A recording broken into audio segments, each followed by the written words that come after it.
Hello everyone, welcome back to CDL Pick'ems. I want to acknowledge the small break that I took. I believe it was a couple weeks before Major 1. I kind of just got burnt out of the game, tapped in for Major 1. Phenomenal, congrats Gentlemates. I'm back in. I was almost back out because I don't know, little rant session, but apparently the pros were forced to either keep the snipers in fully with no 2-life rule or take them out. Apparently it was either all in or all out. At first they were all out, and we were gonna have no new maps added into the competitive pool, which is kind of bullshit if you ask me. That's Activision and that's Daniel Say. Fuck you, Daniel Say. And now we are at a weird point where snipers are back in because there's no aim assist in the CDL settings. So snipers are still back in, so search is still fun to watch. I'm tapped in. I apologize for the hiatus. We are resetting the Pick'ems board. And we're going to try and stay consistent. Hopefully the game doesn't tap me out because I really enjoy talking about this stuff. But anyway, sorry for the yappage. Let's get into it. We are on the road to Major 2 in Birmingham. These EU lands are super fun to watch because the crowds are so into it. And we're going to go ahead and get into the match schedule.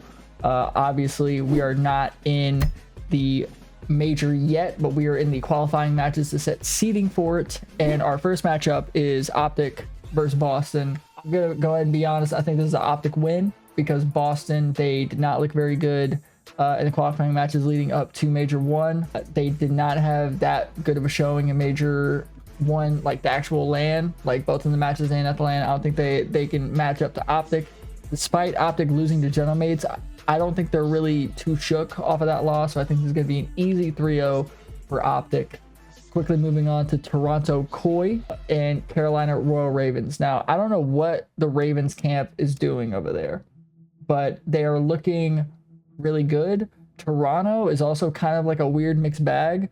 Joe Deceives, we need to get you out of there, dog. I promise you, we need to get you out of there because you are not going to win a major or even a ring on that Toronto roster. I don't know if we can actually get into the specific. Oh, well, I'm on the wrong fucking website. Let me go ahead and change that up real quick. All right, we are back. We are back on Breaking Point. I apologize for that. The reason I want to go on to Breaking Point is because they have all of these stats right here. So we have Toronto versus Ravens. I really think that Joe Deceives, obviously I've already said it, Joe, we need to get you out of there, dog. Insight, I don't know what it is because Jamie is he's a weird player in terms of the fact that he has pop-off moments, but he looks very inconsistent throughout the whole year.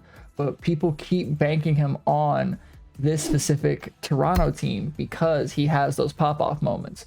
So I want to know, when is it going to get to a point where we trade out Insight, where we move Kleenex to another role, where maybe we stop fucking with the Real experiment? Because there's one person on this team that you cannot drop, and that is Joe Deceive. Just an average of 64 kills in just the first 3 maps in general. It's a powerhouse in hardpoint. Powerhouse and search, and in overload he's literally doing it all. And then this Carolina team, I think they have the potential to really up their stock and up their potential of being a top 4 team. I don't know who they knock out of that bracket, but I really think this is going to be a Carolina victory. If I had to guess specifically, I would guess about maybe a 3-1. I could see Toronto maybe sinking like an overload. But I really think Carolina is just going to take this series pretty easily. And then the final match of Friday, we have Miami versus FaZe. Now, I am never going to doubt Miami. Never going to doubt Miami. But FaZe had a very good showing in Major 1. The fact that they just got absolutely shook against Gentlemates is ridiculous to me. But, what can you do? Call of Duty is a day-by-day basis. These guys are a phenomenal team. I can no longer doubt their ability on land because they are just as dangerous as they were a year ago, the year before. FaZe has always been a top contending team. They just could never get past the Silver Surfer phase of their legacy. So obviously, we have Simp, Abuza, 04, and Draza. Draza has a chip on his shoulder because he's lost to Sib and Ghosty. And I love Ghosty, not a big fan of Sib, but I will say that when it comes to search, FaZe needs to work on their search game because going up against Gentlemates, maybe Gentlemates is just that good at search, but they completely crumbled in the map 5 against them. I think this will probably be a 3-1 victory for FaZe. I think maybe Miami sneaks out an S&D. We'll have to, see if FaZe have hit VOD and, really practice their S&D leading up to the qualifying matches. But I think this is going to be a FaZe 3-1. And then on Saturday, we have Falcons versus Gentlemates. I think Gentlemates is going to win this. I'm going to say another 3-1 because Falcons, they aren't shit this year. I am done acting like they are. I feel like they've kind of hit the rhythm. They just got to iron out a few small things, and they can really, take a lot of these top teams to like a lot of game 5s and really just make it a grueler for them. But I'm just going to go ahead and take it to Gentlemates because, I mean, look, it's just a green carpet across the board. Literally the only team that Gentlemates lost to was OpTic, and when it comes to Falcons, they've lost to FaZe. Obviously beat Cloud9, but it's not hard to beat Cloud9, and they have beaten Gentlemates before, so we can't really count them out. But that was at, I think the midpoint between the beginning of the season and Major 1. So again, Gentlemates, they are currently the Major 1 champions. I would be shocked if they lost to Falcons. I'm going to say this is going to be a 3-1 win for Gentlemates. And then the next matchup, we have OpTic versus G2. G2 has really been surprising me, mainly because I tapped out before they ended up hitting like their glow up. Skies is looking like he is kind of getting back into form, kind of getting a little bit more comfortable on the map. So I'm not going to allow LAN performance to affect the online performance of G2. When it comes to this specific team, OpTic, they need to lock in on their overloads and their hard points. I think their search game is fine, but when it comes to a team like G2, they may take a hard point, but I'm really worried about the searches because searches win championships. If OpTic can lock those down and really just fine tune those, hard point comes naturally. Overload, you need a little bit more of a strategy, but that's why they have JP. That's why they have DB5, or I think he's DB6 now, the ring ceremony. So I really think this is going to be an OpTic victory, though I wouldn't be surprised if this goes to a map 5. So I'm going to go OpTic 3-2. And then we have Toronto versus FaZe. I'm just going to be, pretty much saying the same shit that I was saying before. Toronto, they either need to have a roster change or they need to swap some roles around. FaZe, they just need to lock in on their search. I don't think FaZe has anything to worry about when it comes to Toronto. I think this is going to be an easy victory for FaZe. I'm thinking 3-1 at worst. 3-0 is probably what I'm leaning more towards. So I'm going to think 3-0 FaZe for this one. And then we have Vancouver Surge versus LAT has had a roster change. Specifically, they have benched Kenny and brought in Nium. I'm very curious on how this is going to work out. This is arguably the best team to test this roster change out on because Surge, they are not really the best team in the league, but they're not the worst. I would hate to count out TJ Halley. I really don't think LAT is going to struggle against Surge. I'm going to be keeping an eye on Nium because seeing how Nium kind of fits in where Kenny was supposed to fill in, that's going to be the real indicator for how LAT does this specific split. And it could, it could either direct them to getting back into the top 4 spot, or it could split the team even more. And we might see more roster changes. We might see Kenny get brought back in. I don't know if he's going to retire yet or not. We haven't heard any rumors about that. But I'm thinking LAT win this 3-0 or at worst 3-1. I don't really see this being a struggle for them. And then for Sunday, we're starting off with Gentlemates versus Miami. Again, we're just retreading water. We're just going to go ahead and burn through these really quick.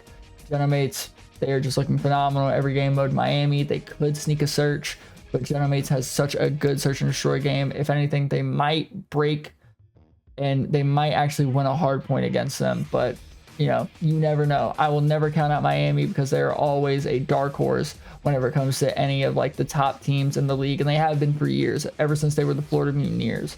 So I'm going to say Gentlemates 3-0 Miami, but I wouldn't be shocked if it was a 3-1. And then we have Falcons versus Boston Breach. Retreading old ground. I'm thinking we're just gonna burn through these. I'm just gonna be saying the same shit. I'm thinking Falcons win this 3-1 maybe. I could see them stumbling on like an overload, but other than that, I can't see Boston really getting the better of Falcons here. I'm thinking Falcons 3-1. Next up, LAT versus Carolina. Again, depending on how Nium does, this could either be a easy 3-1 or it could go all the way to a map 5 because Ravens have been looking better and better. I feel like by the end of the year, they're really going to be a dark horse contender for a really good champs run. I'm thinking LA here, at best 3-1, at worst 3-2 against Carolina. And then we are ending on G2 versus Cloud9. Now, there was a new Cloud9 roster that came out during Roster Mania between Major 1 and the qualifying matches. I believe it's Encourage, Okis, Hyde, and another individual. One moment. Yeah, Cloud9's roster is Okis, Encourage, Hyde, and Nezra. I probably mispronounced that. But basically, it's 3/4 of the Stallions roster. So, again, Zuma, he might have just brought in 3 new, major winning players, or even champs, potentially winning players. This will be the first, I think it's the first test of them this whole weekend, of whether or not they're actually going to be able to compete, and whether or not Cloud9 has even like a future in the CDL, because so far they bumped their pay to less than what a bagger at Kroger would make. So these players aren't really getting paid much. So hopefully this will kind of, if they end up beating G2 here, then maybe we'll see Cloud9 start investing and actually, help these players make a living playing this game. But from what I know of Encourage and Okis, they are phenomenal players. They were phenomenal challengers. Same with Hyde. I don't know about Nezra. I don't even know if I'm pronouncing his name right. So by the next video, I'll have it pronounced properly. But this will be the most interesting matchup because it's a whole new roster on Cloud9. And, right now they're kind of the bad guys in the community's eyes because they seem like they don't care. And apparently their spot is rumored to be, Activision's kind of putting out feelers in case anyone wants to buy their way into the league with both Telluride Bush. Apparently Zuma has hinted that Activision has reached out and see if he wants that league spot. So we'll just have to see, but I'm very curious to see how this new C9 team plays. I'm going to go ahead and give Encourage and Okis, from what I know of them, the benefit of the doubt. I'm going to say this goes map 5. I think Cloud9 wins it out and beats G2. So that's going to be my hot take for this video. And I appreciate you guys watching it this long. Let me know what your pick'ems are in the comments below. Let me know if I mispronounced Nezra's name. And please tell me the proper pronunciation. I hope that we can keep Call of Duty as a fun esports to not only watch, but play.